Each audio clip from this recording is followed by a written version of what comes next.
Hi, my name is Vicky and I'm a speech and language therapist, and today we're going to have a little chat about readiness for online learning, and we're going to suggest some tips and tricks that mean that you can make some really small changes but potentially have a really big impact. And today with me I have Mikaela, who is an occupational therapist, and she will be talking to us about occupational therapy related tips like posture, movement breaks, and other things that we can do to make online learning a bit easier.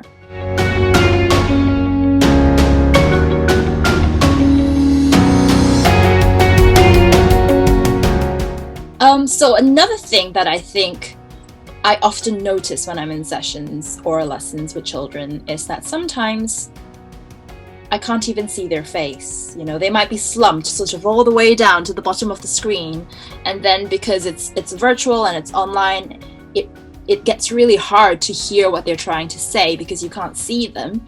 And then also they begin to look a little sleepy, a little uninterested. What are your suggestions in terms of sort of posture and setting? Do you have any thoughts about things like table height, chairs? Is sitting on the floor appropriate? Things like that?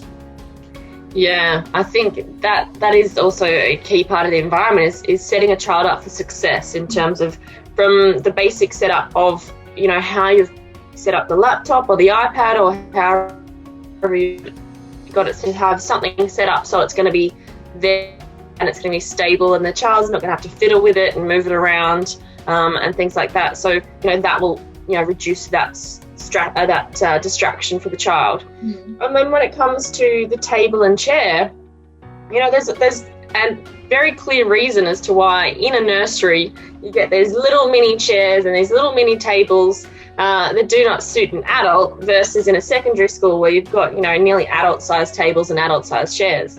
So it's really important to have a think about making sure that the child can sit really comfortably in their seat, have their feet on the ground, be able to sit up to a desk or a table that really suits them. And you might not have, a table for each one of your children set up like that. So you can easily adapt by putting cushions or putting a booster seat in an adult-sized chair to support that child, or even putting a step under their feet while they're sitting up to a bigger table and things like that, and using the little coffee tables and like a little booster seat at the coffee table as well is a great little strategy. So coffee tables are a great idea. I never thought yeah anything you can find that's really going to suit the child, because I think I know myself as an adult, if I'm sitting up and if I'm sitting in a comfortable seated position, I'm more attentive to what I'm doing. But if I'm laying down or if I'm chilling on the couch, I'm not as attentive. And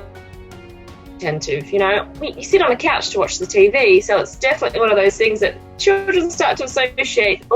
Couch, chill out zone, floor, game zone. So have a think about how you set that up and really think about making sure that the desk or the area has really limited distractions. So out of sight, out of mind. If you've got toys floating around, a child's going to see the toy out of the corner of their eye and go straight for that. So really put those things out of sight, out of mind, and you're halfway there. So I think that's my top tip. Just a question, why is it so important that they don't have legs dangling off an adult chair? How does that impact children? If we think about us as an adult, and if we were to sit in, say, a bar stool, so when you sit up in a bar stool, you tend to seek like a step, or you tend to seek something to put your feet on because you're trying to ground yourself. So if a child's sitting in a big adult chair and their feet are dangling, they've got nothing to help ground themselves. So they've got nothing to really help that stability in the chair. And they're more likely to start to slouch because they're dangling or flicking their legs around. They're more inclined to get distracted because their posture isn't fully supported because they're not grounded through their feet. I see. Okay, that's good to know, because I've never really thought about it that way before, that the instability that you feel when your feet are not on the ground is actually pretty tricky.